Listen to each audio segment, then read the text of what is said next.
اللهم صل على سيدنا محمد وعلى آل سيدنا محمد بعدد كل ذرة مئة ألف مرة. اللهم صل على سيدنا محمد وعلى آل سيدنا محمد بعدد كل ذرة مئة ألف مرة. صلى الله عليه وسلم.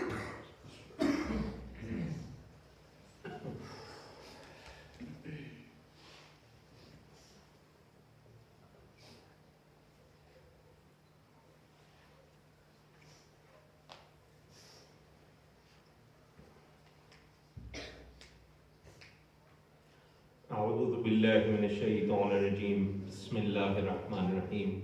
الحمد لله رب العالمين الرحمن الرحيم، والصلاة والسلام على سيد الأنبياء والمرسلين إمام المتقين خاتم النبيين سيدنا ومولانا محمد وعلى آله وأصحابه أجمعين. ماشاء اللہ ربیع الثانی کا مہینہ اور پچھلے ہی ہفتے غالباً 11 ربیع الثانی جو ہے وہ گزری ہے. سیدنا عبد القادر جیلانی رحمۃ اللہ علیہ کا وصال مبارک تھا 11 ربیع الثانی. آپ ایک عظیم شخصیت، ایک عظیم عالم دین، عقیدہ، حدیث، فقہ، ہر لحاظ سے عظیم عالم دین. ہمارے یہاں ایک مسئلہ یہ بھی ہے کہ ہم اپنے بزرگان دین کی زندگی کے بارے میں جب گفتگو کرتے ہیں تو زیادہ تر ہمیں صرف ان کی کرامات سے دلچسپی ہوتی ہے، کشف سے دلچسپی ہوتی ہے. ان کی شخصیت کو کبھی ہم نے جاننے کی کوشش نہیں کی.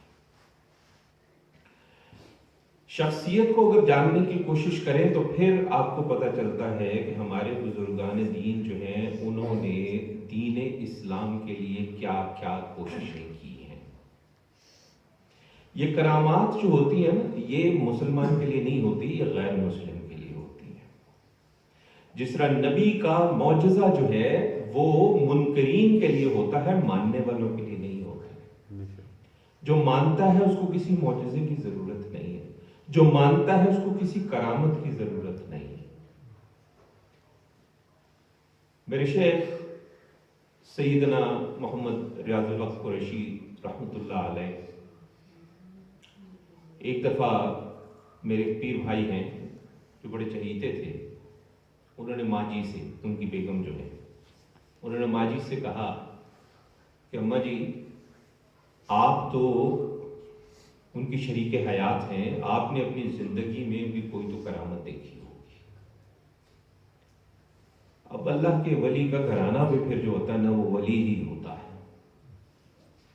انہوں نے جو جواب دیا وہ جواب ایسا کمال کا جواب ہے. انہوں نے کہا ہاں بیٹا، میری آپ کے ابا جی کے ساتھ ہمارے شیخ کو، ہمارے ان کے تمام مرید جو ذرا عمر کا فرق زیادہ ہیں وہ ابا جی کہتے تھے، اور ان کی بیگم کو اماں جی کہتے تھے.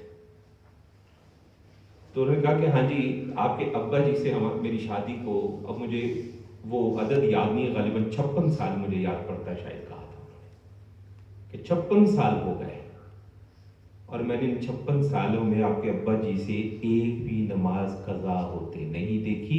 میری نظر میں یہ کرامت ہے. سبحان اللہ، ماشاءاللہ. کرامتیں، ہم تو کرامتیں جب بھی بیان کرتے ہیں، ہوا میں اڑے، پانی پہ چلے، مردہ زندہ کر دیا، یہ ہو گیا، وہ ہو گیا، وہ ہندو تھا جی وہ ہوا میں اڑا، ان کی چپلیں اڑی، ان کے سر پہ پڑی، وہ ہندو نیچے آ کے گر گیا. ہم یہ کرامتیں بیان کرتے ہیں. ہم ان کی شخصیت اور شخصیت سے متعلق جو کرامات ہیں وہ کبھی بیان نہیں کرتے، جبکہ ہم مسلمان ہیں اللہ کے فضل و کرم سے، ہمیں تو اس کی ضرورت ہے، اس کی ضرورت اتنی نہیں ہے. اب میں سیدنا عبد القادر جیلانی رحمۃ اللہ علیہ کو مانتا ہوں، تو مجھے ان کی شخصیت سے متاثر ہونے کے لیے، ان سے اپنا تعلق مضبوط کرنے کے لیے ان کی کرامتوں کی ضرورت ہونی چاہیے نہیں. جس کو ضرورت ہے وہ ہمارے نزدیک پھر اس کا ابھی تعلق کمزور ہے. حضرت صلی اللہ علیہ وسلم ان کی حیات مبارکہ میں ان کے معجزات کو ہم پڑھتے ضرور ہیں، جانتے ضرور ہیں،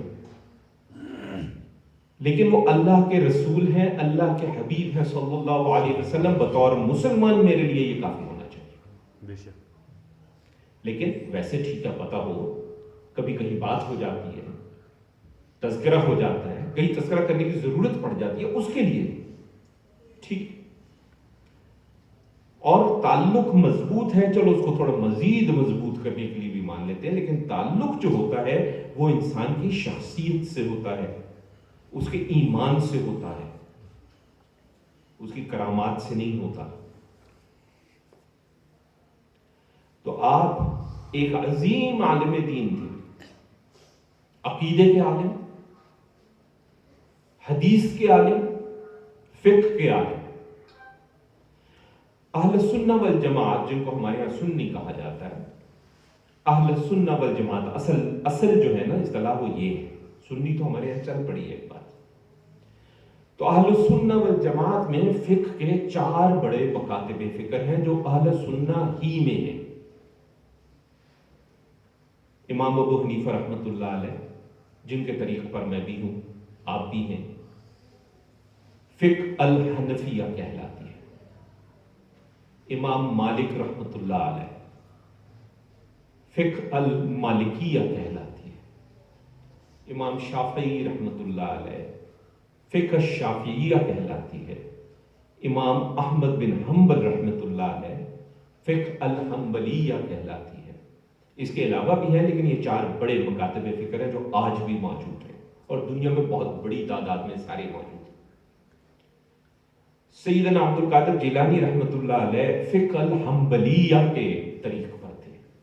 حضرت امام احمد بن حنبل رحمۃ اللہ علیہ، اور ان کے طریق میں ایک عظیم عالم تھے. اور اگر آپ نے ان کی کرامت کی بات کرنی ہے نا، تو ان کی کرامت میں بتاتا ہوں آپ کو، جو کرامت ہمیں ماننی چاہیے. آپ نے قصہ سنا ہوگا ہمارے بچوں کی، مجھے تو یاد ہے ہماری غالباً 5ویں یا 6ٹھی جماعت کی کتاب میں ایک قصہ تھا. یہ قافلے کے ساتھ ایک بچہ جا رہا تھا، اور وہ جو بچہ تھا اس کو قافلے کو راستے میں ڈاکوؤں نے گھیر لیا اور لوٹا. بچے کی بھی تلاشی دی تو بچے سے کچھ نہیں نکلا. تو سردار نے ایسی بات میں پوچھا کہ تمہارے پاس کچھ نہیں ہے؟ اس نے کہا نہیں، میرے پاس 40 درہم ہے نا. میں کہا جی کہاں ہے 40 درہم؟ انہوں نے کہا میری ماں نے میرے کپڑوں کے اندر سی رکھے ہیں. اس نے دیکھا اور وہ 40 درہم اسے مل گئے. تو اس نے کہا بیٹا تم تو یہ 40 درہم بچا سکتے تھے، تو تم نے جھوٹ کیوں نہیں بولا؟ انہوں نے کہا کہ میرے آتے میں میری ماں نے مجھے نصیحت کی تھی کہ بیٹا جھوٹ نہ بولنا. وہ سردار دھاڑے مار کے رونے لگا کہ اس کو ماں نے نصیحت کی تھی کہ جھوٹ نہ بولنا، تو یہ بچے کا یہ حال ہے. تو ہمیں تو اللہ کے حبیب نے، اللہ نے حکم دیا، اللہ کے حبیب صلی اللہ علیہ وسلم دیا، تو میں روزانہ کیا کام کرتا ہوں؟ اسی وقت طائب ہو گیا اور اس نے یہ ڈاکو کا جو اس کا پیشہ تھا اس نے چھوڑ دیا۔ میں کہتا ہوں یہ ہے کرامت،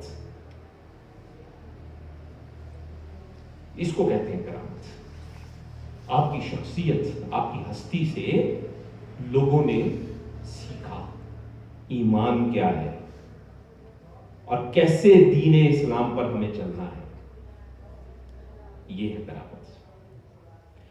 اب روحانی نقطہ نظر سے اگر بات کر لیں تو روحانی نقطہ نظر سے آپ سب جانتے ہیں کہ آپ بانی ہیں سلسلہ قادریہ کے، چونکہ آپ کا نام ہے عبد القادر، تو آپ سے جو سند چلی روحانی تربیت کی اس کا نام ہے قادریہ، قادر سے قادری۔ سلسلہ قادریہ کا تعلق تصوف میں ہمارے پاس 14 خانوادے ہیں۔ سلسلہ قادریہ کا تعلق خانوادہ جنیدیاں سے ہے، حضرت سیدنا جنید البغدادی رحمۃ اللہ علیہ ان سے۔ ایک بہت بڑی شخصیت گزری ہے، آپ نے نام ضرور سنا ہوگا، یہ لقب سنا ہوگا۔ ہمارا مسئلہ یہ کہ ہمیں لقب معلوم ہے، نام نہیں معلوم۔ آپ دیکھیں ابھی تک میں نے سیدنا عبد القادر جیلانی رحمۃ اللہ کہا ہے، میں نے ان کا لقب ابھی تک کوئی نہیں بھی استعمال کیا۔ آپ کے ہاں یا غوث الاعظم کا لقب استعمال ہوگا یا پیران پیر کا لقب استعمال ہوگا، کچھ لوگ جو اتنا نہیں ہوگا 11ویں والے پیر، یہ لقب استعمال، القابات ہیں۔ میں نے کیوں نہیں استعمال کیا یہ بھی میں عرض کر دوں آپ کو۔ ایک تو میں نے اس لیے استعمال نہیں کیا کہ غوث الاعظم ایک لقب ہے، مقام کی بات کریں تو سیدنا عبد القادر جیلانی کا مقام اس سے بہت بلند ہے۔ آپ نے تو نام سنے ہوگے نا، غوث، قطب، ابدال، اوتاد، اس طرح کے نام سنے ہوں گے۔ آپ کو اکثر کہا جاتا ہے غوث سب سے بلند مقام پہ ہوتا ہے، بالکل غلط بات ہے۔ غوث سے اوپر 4-5 بلند مقامات اور ہیں، سب سے بلند مقام جو ہے وہ عبدیت ہے، اور سیدنا عبد القادر جیلانی رحمۃ اللہ علیہ مقام عبدیت پر فائز ہے۔ ہاں لقب کے طور پہ کوئی حرج نہیں، ٹھیک ہے، کہہ دیا اس پہ میں اختلاف نہیں کر رہا۔ اب ایک اور بزرگ گزرے، اپنے نام لقب سنا ہوگا مجدد الفسانی، نام کتنوں کو پتا ہے؟ سیدنا احمد سرہندی رحمت اللہ علیہ۔ آپ کا تعلق سلسلہ نقشبندیہ سے ہے۔ سلسلہ نقشبندیہ کا نام کم از کم سب نے سنا ہوگا، اور سلسلہ نقشبندیہ میں آپ ایک اور شاخ کے بانی ہیں جس کا نام ہے مجددیہ۔ تو سلسلہ نقشبندیہ مجددیہ کہلاتا ہے، کچھ لوگ صرف مجددیہ بھی کہتے ہیں۔ آپ نے مکتوبات لکھے، خطوط لکھے، اس میں اب مجھے جلد یاد نہیں ہے لیکن مجھے خط کا نمبر یاد ہے 123، وہ اس لیے یاد رہ گیا کہ 1 2 3، تو وہ مجھے اس لیے یاد رہ گیا، لیکن میرے پاس موجود ہے، اگر کسی کو شک ہو تو میں وہ آپ کی خدمت میں پیش کر سکتا ہوں۔ اس خط میں جو آپ نے باتیں کہیں اس کو چند بالکل مختصر نکات میں بیان کروں، اور پھر آپ کو پتہ چلے گا کہ میں نے تو سیدنا عبد القادر جیلانی رحمۃ اللہ علیہ کی شروع کی تھی، یہ کہاں سے بیچ میں آ گیا معاملہ، یہ پھر آپ کو سمجھ میں آئے گی بات۔ آپ فرماتے ہیں کہ اللہ کی طرف جانے والے 2 راستے ہیں۔ ایک راستہ ہے جو قرب نبوت سے تعلق رکھتا ہے، اور ایک راستہ ہے جو قرب ولایت سے تعلق رکھتا ہے۔ اور یہ جو راستہ قرب ولایت سے تعلق رکھتا ہے، آپ فرماتے ہیں کہ تمام قطب، ابدال، اوتاد، نجبا وغیرہ سب اسی راستے سے متعلق ہیں، اسی سے جڑے ہوئے ہیں۔ یہ نام تو آپ نے سنا ہوگا نا، غوث ہے، یہ قطب ہے، کہ اسی راستے سے جڑے ہوئے۔ لیکن آپ کہتے ہیں کہ یہ جتنے بھی لوگ ہیں ان سب کو جو فیض پہنچتا ہے وہ حضرت علی رضی اللہ تعالی عنہ سے پہنچتا ہے، اور آپ یہ کہتے ہیں کہ یہ جو مقام ہے حضرت علی رضی اللہ تعالی عنہ کا، اسی مقام پہ آپ کے ساتھ حضرت فاطمہ اور حسنین کریمین رضوان اللہ تعالی علیہم اجمعین بھی شامل ہیں۔ اور ایک اور بڑی عجیب بات آپ نے کہی، اور یہ بات کر کے پھر میں بتاتا ہوں میں انہی کا حوالہ کیوں دے رہا ہوں۔ ایک اور بات آپ نے بڑی عجیب کی، اور وہ یہ کہتے ہیں کہ میرا خیال یہ ہے کہ حضرت علی رضی اللہ تعالی عنہ پیدائش سے پہلے بھی اسی مقام پر فائز تھے اور وصال مبارک کے بعد بھی اسی مقام پر فائز ہیں۔ اب میں نہیں کہہ رہا، میں نے 123 مکتوب بتا دیا، اب تینوں جلدوں میں دیکھ لیں، میرے پاس ہے، اگر آپ کو چاہیے تو میں لکھا دکھا دیتا ہوں۔ پھر وہ کہتے ہیں کہ ظاہر ہے کہ فیض کے تو ہم قائل ہیں، وصال کے بعد بھی فیض کے ہم قائل ہیں، اس سے اختلاف نہیں ہے، لیکن حاضر ہوتا ہے تو ان سب کے وصال مبارک کے بعد پھر کہتے ہیں کہ اس مقام پہ فائز رہے 12 ائمہ اہل بیت۔ تو 12 ائمہ اہل بیت کو اہل سنہ والجماعت مانتے ہیں۔ یہاں کسی ایک کی بات کرو تو اگلا کہتا ہے تو سنی نہیں ہے، شیعہ ہے، ہو گیا۔ اتنی جہالت ہے ہماری۔ 12 ائمہ اہل بیت کو ہم اہل سنہ والجماعت مانتے ہیں۔ اچھا، پھر کہتے ہیں کہ اس کے بعد اس مقام پر حضرت سیدنا عبد القادر جیلانی رحمۃ اللہ علیہ فائز ہوئے۔ میں مختصر کر کے بیان کر رہا ہوں، خط تو ظاہر طویل ہے۔ اور پھر جو انہوں نے کہا اس کا لب لباب یہ ہے کہ اب تا قیامت اس مقام پر سیدنا عبد القادر جیلانی رحمۃ اللہ علیہ ہی رہیں گے۔ اچھا، اس سے 12 ائمہ اہل بیت کے مقام اور فیض اور اس سے کوئی فرق نہیں پڑتا، میں نے پہلے کہہ دیا، ہم تو بعد از وصال فیض کے قائل ہیں، اس میں کوئی مسئلہ نہیں ہے۔ اب آگے چلنے سے پہلے میں یہ عرض کر دوں کہ کیا وجہ ہے کہ میں نے یہ مثال آپ کو پیش کی۔ سیدنا احمد سرہندی مجدد الفسانی رحمۃ اللہ علیہ ایک ایسی شخصیت ہیں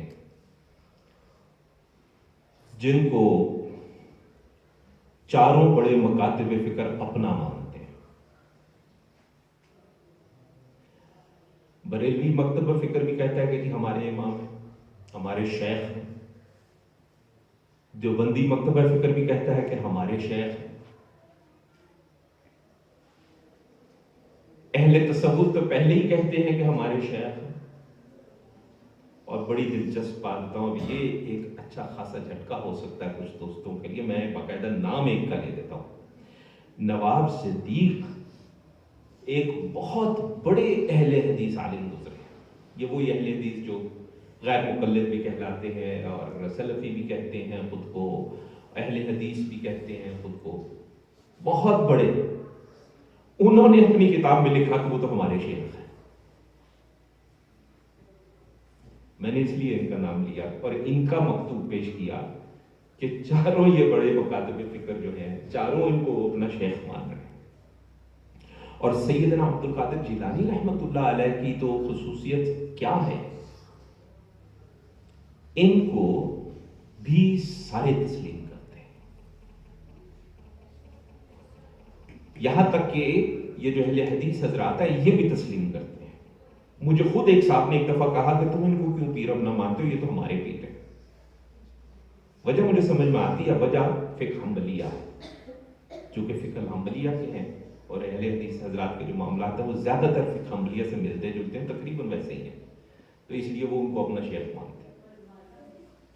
یہی نہیں بلکہ ان کے بہت بڑے ایک شیخ گزرے ہیں، نام شاید سنا ہو، ابن تیمیہ ان کا نام ہے۔ ابن تیمیہ کے پاس بھی سیدنا عبد القادر جیلانی رحمۃ اللہ علیہ کی قادری خلافت ہے جناب۔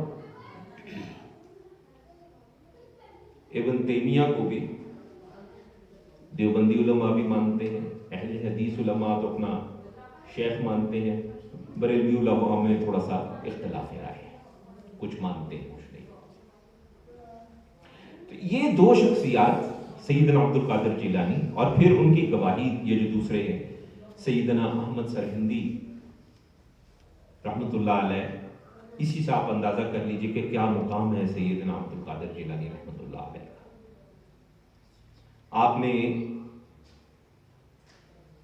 کسی وقت بیٹھے ہوئے بغداد میں کہا کہ میرا قدم تمام اولیاء کی گردنوں پر ہے. یہ شاید آپ لوگوں نے سنا ہو, نہیں سنا تو آج ایک نئی کرامت تو اس کو کہتے ہیں جو میں آپ بیان کرنے جا رہا ہوں. ایک میں نے پہلے ان کے بچپن کی کرامت بیان کی, اب میں ایک بیان کرتا ہوں. میرے روحانی جد امجد سلطان الہند, خواجہ غریب نواز بھی لقب ہے, سلطان الہند بھی لقب ہے, نام ہے معین الدین چشتی. سیدنا معین الدین چشتی اجمیری رحمت اللہ علیہ اس وقت ایک رائے ہے کہ خراسان کی پہاڑیوں میں کہیں تھے, انہوں نے وہیں پہ سر جھکا دیا اور فرمایا میرے گردن پر بھی اور میری آنکھوں پر بھی. سیدنا شیخ شہاب الدین سہروردی رحمت اللہ علیہ, انہوں نے بھی جہاں بیٹھے تھے وہیں گردن جھکا لی اور فرمایا یہی الفاظ, میری گردن پر بھی اور میری آنکھوں پر بھی. اور ایک چیز سیدنا معین الدین چشتی رحمت اللہ علیہ کے حوالے سے دیکھیں, ہر شیخ, ہر بزرگ, ہر ولی اس کا ایک خاص قسم کا اپنے علاقے کے حساب سے کام رہا ہے. سیدنا عبد القادر جیلانی رحمت اللہ علیہ بغداد شریف میں تھے. بغداد بنیادی طور پر ایک مسلمان شہر تھا, وہاں پہ خلیفہ, چلے خلیفہ کہتے ہیں, خلیفہ وہاں پہ ہوتا تھا اور انہوں نے خلیفہ کی پکڑ کی, انہوں نے لوگوں کی پکڑ کی, انہوں نے معاشرے کے سدھار پہ کام کیا. خواجہ معین الدین چشتی رحمت اللہ علیہ تو آگے ہندوستان میں جو اصل کفرستان تھا, آج بھی اصل کفرستان جو ہے وہ ایک ہندوستان بنتا ہے, ٹھیک ہے بہت زیادہ مسلمان الحمدللہ وہاں ہے, لیکن ایک ویسے بات ہے کیونکہ اکثریت تو وہ ہندوؤں کی ہے نا, وہ بت پرستوں کی ہے. اور یا آپ اس سائڈ کے اس طرف کے لوگ بنتے ہیں, آپ ادھر چلے جائیں, یہ کیا نام ہے تھائی لینڈ وغیرہ کی سائڈ پہ چلے جائیں, وہاں پہ ابھی تک جو ہے وہ بت پرستی ہے. وہ اس لیے کہ زیادہ بہت سے لوگ جو ہیں وہ جو بدھ مذہب کے تھے انہوں نے بھی بدھ کا مجسمہ بنا کے اس کو پوجنا شروع کر دیا. تو ان کے بارے میں ان کا ایک کرامت, پھر وہی بات ہے کرامت کی آپ بات کر رہے ہیں, کرامت. اب یہ ایک کرامت میں نے بتائی سیدنا عبد القادر جیلانی رحمۃ اللہ علیہ کی. اس کے علاوہ اور بھی لوگ, جیسے مثال کے طور پہ سیدنا علی الحیثی, اگر مجھے صحیح یاد ہے رحمۃ اللہ علیہ, یہ وہیں پہ تھے بغداد میں. تو انہوں نے ان کا گردن پکڑ کے, اپنا پاؤں پکڑ کے اپنے گردن پہ رکھنے کی کوشش کی. اب ذرا آگے سے سنیے سیدنا عبد القادر جیلانی رحمۃ اللہ علیہ کیا فرماتے ہیں. کہتے ہیں معین الدین تجھ سے پہلے نکل گیا ہے.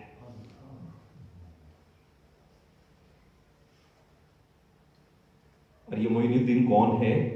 جس کے ہاتھ پہ 90 لاکھ کافر مسلمان ہوا. اب ہر ایک کی خصوصیت ہے, میں یہ نہیں کہنا چاہتا یہ افضل ہے وہ افضل ہے, یہ بات نہیں کرنا چاہتا. ہر ایک کی خصوصیت ہے, یہ آپ کی خصوصیت ہے. آج کل کے کچھ سمجھدار سیانے, ایک سیانا ہوتا ہے نا, ایک سیانا ہوتا ہے, کچھ سمجھدار سیانے کہتے ہیں کہ جی یہ کیسے ہو سکتا ہے, اس وقت تو پتہ نہیں پورے ہندوستان کی آبادی بھی 90 لاکھ نہیں ہوگی. تو ہسٹری آف دا ورلڈ یہ کہتی ہے کہ اس زمانے میں تقریباً 80 ملین آبادی تھی. 1 ملین 10 لاکھ ہوتا ہے, 90 لاکھ کا مطلب ہے 9 ملین. وہ کہتے ہیں 80 ملین آبادی تھی, تو اس میں سے 9 ملین مسلمان صرف ایک بندے کے ہاتھوں ہوا. اور ایک ہندو مورخ جو ہے, اس کا نام میں خاص طور پہ لکھ کے لایا ہوں, کشوری سران لال, وہ دعویٰ کرتا ہے کہ 200 ملین آبادی تھی. اب جب ہم آنکھ پہ, میں صرف ان صاحبان کی بات نہیں کر رہا, میں آپس کی, ہم آپس میں ہیں. انسان جب بھی آنکھ پہ تعصب کی پٹی باندھ لیتا ہے, تعصب کا چشمہ پہن لیتا ہے, پھر جس چیز کے اس کو خلاف جانا ہے نا, اس کی تحقیق اس میں اس کو کچھ نہیں ملتا. اس لیے اس کی زبان جو ہے وہ اس طرح آگ اگلتی ہے. 90 لاکھ جی کیسے ہو سکتا ہے جی, اس زمانے میں 90 لاکھ تو آبادی نہیں تھی. یہاں کہتے ہیں بھائی سب سے کم میں نے دیکھا, اور یہ جو آپ کو میں آدھار بتا رہا ہوں, یہ تو میں آج ہی ڈھونڈ کے آیا ہوں. سب سے کم جو مجھے عدد ملا ہے وہ 56 ملین کا ملا ہے. 56 ملین میں سے بھی یار 9 ملین آپ نے 90 لاکھ مسلمان آپ کے ہاتھ میں ہوا. اور ہمارا ہم چشتیوں کا یہ دعویٰ ہے, اللہ تعالیٰ بہتر جانتا ہے, واللہ اعلم, ہم چشتیوں کا یہ دعویٰ ہے ان 90 لاکھ میں سے ایک بھی مرتد نہیں ہوا. یہ ہمارا دعویٰ ہے, باقی اللہ بہتر جانتا ہے. ساتھ ہم کہہ دیتے ہیں واللہ اعلم, خام خواہ بحثوں میں پڑھنے کی ہمیں ضرورت نہیں. وہ شخص اس نے بھی سر جھکایا, اس نے کہا جناب میری گردن پر بھی اور میری آنکھوں پر بھی. اور اس کا نام لے کے سیدنا عبد القادر جیلانی رحمۃ اللہ علیہ نے کہا کہ بھائی نہیں, وہ سبقت لے گیا ہے موئی.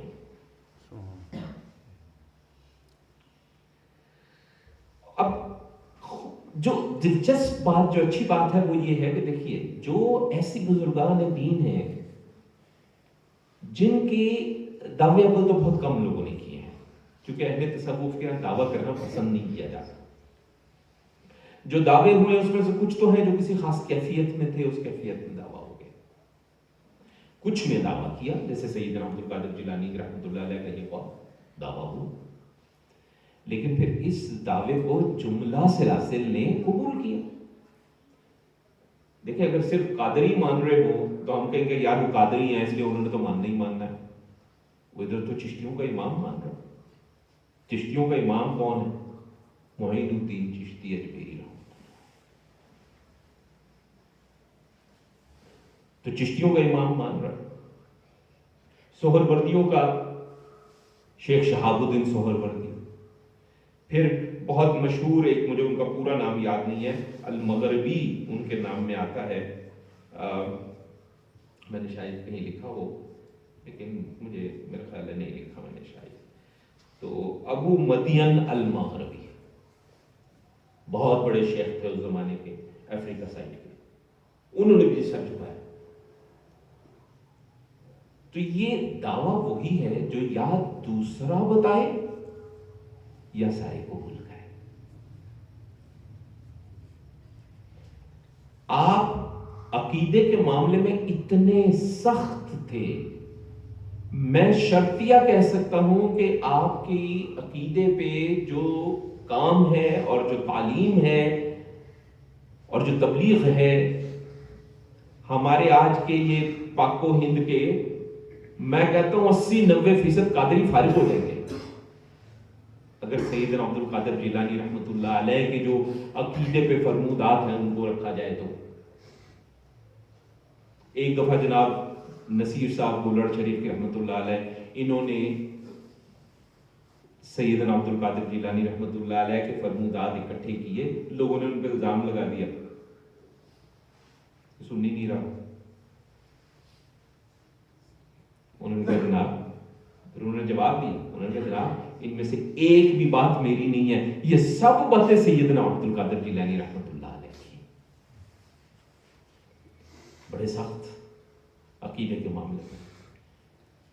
اور جیسے میں نے کہا کہ ان کی اگر آپ صحیح معنوں میں اس کو دیکھیں معاملات کو, یہاں کی قادری شادری فارغ ہو جائیں گے سارے. ان کے پیمانے کو اترنے کا کسی میں دم ہوگا, جو پھر اتر جائے تو پھر وہ ان کا پیار ہے. نسبت کا دعویٰ کرنا یا نسبت کی بات کرنا آسان ہے, اس نسبت پر رہنا, اس پہ قائم رہنا, اس کے مطابق اپنے آپ کو ڈھالنا, یہ بہت مشکل ہے, اتنا آسان نہیں ہے. سیدنا عبد القادر جیلانی رحمۃ اللہ علیہ علمی طور پہ بھی عظیم شخصیت, روحانی طور پہ بھی عظیم شخصیت. اور ایک ہم اہل تصوف اور بات مانتے ہیں کہ آپ کے بعد اس منصب پہ آنے والی 2 شخصیات ہوں گی. ایک سیدنا امام مہدی رحمۃ اللہ علیہ ہوں گے, اور ایک ظاہر ہے جب نزول عیسیٰ ہو جائے گا تو حضرت عیسیٰ علیہ السلام جب آئیں گے تو وہ تو نبی ہیں, وہ تو نبی ہیں, اور اس سے ختم نبوت پہ فرق نہیں پڑتا, ذہن میں رکھیے گا. ختم نبوت حضرت صلی اللہ علیہ وسلم آخری نبی ہیں, آخری رسول ہیں, یہ ہمارا عقیدہ ہے.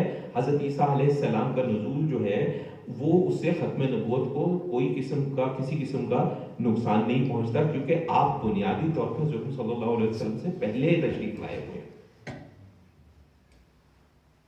اچھا، اب مجھے ایک صاحب نے ایک دفعہ ایک بات کہی، میں یہ بات آپ سے ذکر کر کے اس کا جواب آپ کو میں بتا دوں۔ باتیں ایسی جب ادھر ادھر ہم سنتے ہیں تو جب علم اس طرح سے بات کا نہ پتہ ہو تو پھر غلط فہمی پیدا ہوتی ہے۔ مجھے ایک صاحب نے کہا کہ جناب، میں نام نہیں لوں گا سلسلے کا، امام مہدی ہمارے سلسلے سے ہوں گے۔ ائمہ اہل بیت میں شامل ہیں امام مہدی۔ ائمہ اہل بیت بتائیں کس سلسلے سے؟ ائمہ اہل بیت کسی سلسلے سے کبھی نہیں ہوتے، وہ بذات خود عظیم سلسلہ ہوتے ہیں۔ کوئی ائمہ اہل بیت میں کسی سلسلے میں نہیں، ہر سلسلے نے ان سے فیض حاصل کیا، ان کی حیات مبارکہ میں بھی، اور ظاہر بعد از وصال فیض کے تو میں نے پہلے کہا قائل ہے، وہ بھی چلتا ہے۔ امام ابو حنیفہ، اگر آپ فقہ کے بھی اساتذہ لے لیں، امام ابو حنیفہ نے امام جعفر الصادق رحمۃ اللہ علیہ سے بھی اور امام باقر رحمۃ اللہ علیہ سے بھی فیض حاصل کی، دونوں ائمہ اہل بیت کی عظیم شخصیت۔ تو 12 ائمہ اہل بیت کے بعد اب جو امام مہدی آئیں گے، امام مہدی بھی ائمہ اہل بیت میں شمار ہوں گے۔ اب اہل تشیع حضرات اور ہمارا جو اختلاف رائے وہ یہ ہے، وہ کہتے ہیں کہ وہ جو 12ویں امام ہے وہی امام مہدی ہیں، اور وہ اب آئیں گے، وہ چھپ گئے، پوشیدہ ہیں۔ ہم کہتے ہیں کہ نہیں، علیحدہ سے آئیں گے، لیکن امام مہدی ائمہ اہل بیت میں سے ہے، اس بات کے ہم بھی قائل ہیں۔ اور ائمہ اہل بیت جو ہوتے ہیں نا، وہ کسی سلسلے سے نہیں ہوتے۔ تو ہمارا یہ ماننا ہے کہ امام مہدی جب تشریف لائیں گے تو اب سیدنا عبد القادر جیلانی رحمۃ اللہ علیہ کا جو مقام میں نے عرض کیا روحانی، اس مقام پہ اگلی شخصیت وہ ہے، اور ان کے آنے تک اس مقام سے جو فیض ہے وہ سارا کہاں سے آ رہا ہے؟ سیدنا عبد القادر جیلانی رحمۃ اللہ علیہ سے آ رہا ہے۔ اور جب امام مہدی کے زمانے میں ایک نبی آ جائے گا، عیسیٰ ابن مریم علیہ السلام، تو پھر تو سلسلوں کی تو بات ہی چھوڑتے ہیں نا، پھر وہ کون سا سلسلہ، کہاں کا سلسلہ، وہ تو نبی آ گیا۔ ہاں، وہ نبی آئے گا تو وہ نبی شریعت محمدی پر چلے گا، اس پہ بھی کوئی شبہ نہیں ہے ہمیں۔ تو اب آپ یہ سوچ لیجئے، سمجھ لیجئے، سیدنا عبد القادر جیلانی رحمۃ اللہ علیہ کا فیض کب شروع ہوا اور کب تک چلنا ہے، یہ آپ کا روحانی فیض ہے، یہ ہے کرامت۔ کرامت اس کو کہتے ہیں، کرامت 90 لاکھ بندہ مسلمان کرنے کو کہتے ہیں۔ کرامت ایک بچے کا وہ قول ہے کہ جس کو سن کے ڈاکو توبہ کر جائے، کرامت اس کو کہتے ہیں۔ خانوادہ چشتیہ کی ایک بڑی عظیم شخصیت ہے، وہ بھی پہلے اسی قسم کے کاموں میں تھے، ڈاکے شاکے ڈالتے تھے، اور پھر اچھا، لیکن قرآن سے بڑا شوق تھا۔ تو وہ ایک جا رہا تھا قافلہ، تو انہوں نے کہا کہ راستے میں ڈاکو آ جائیں گے، تو قافلے کا جو سالار تھا اس نے کہا نہیں، مجھے پتا ہے کہ اس کو نا قرآن سے بڑے شوق ہے، تو اس نے بڑے اچھے قاری ایک دو ساتھ رکھ لیے، اور انہوں نے کہا کہ جی ہر وہ کوئی نہ کوئی ایک قاری جو ہے تلاوت کرتا جائے گا۔ اس علاقے سے گزرے تو قاری تلاوت کر رہا تھا قرآن کی وہ آیت کہ جس کا مفہوم یہ بنتا ہے کہ اللہ کی خوف سے اور خشیت سے ان لوگوں پہ کیوں نہیں اثر ہوتا۔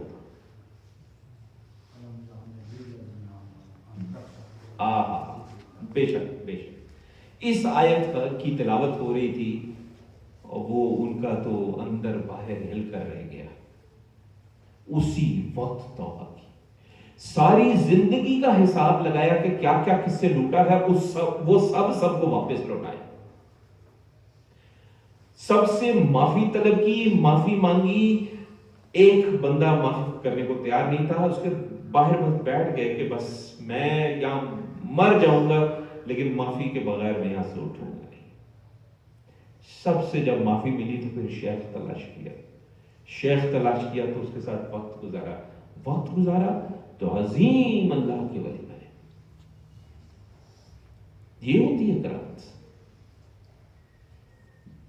مجھے بتائیں کسی میں جرت ہے آج کہ کہیں کہ یار فلاں کو مجھ سے تکلیف پہنچی تھی، میں جا کے اس کے ساتھ بیٹھ کے اس کے سامنے سے معافی طلب کر رہا ہوں؟ کتنے لوگوں میں جرت ہے؟ یہ ہوتی ہے کرامت. تو اللہ تعالیٰ ہم سب کو اپنے بزرگوں کی شخصیت سمجھنے کی توفیق دے. کرامتیں تو ساری دنیا ہی سناتی ہے،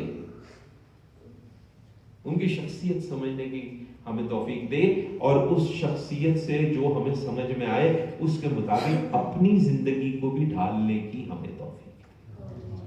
آمین. وصلی اللہ علی خیر خلقہ سیدنا و مولانا محمد وعلی آلہ و اصحابہ اجمعین برحمتک یا ارحم الراحمین. جزاک اللہ.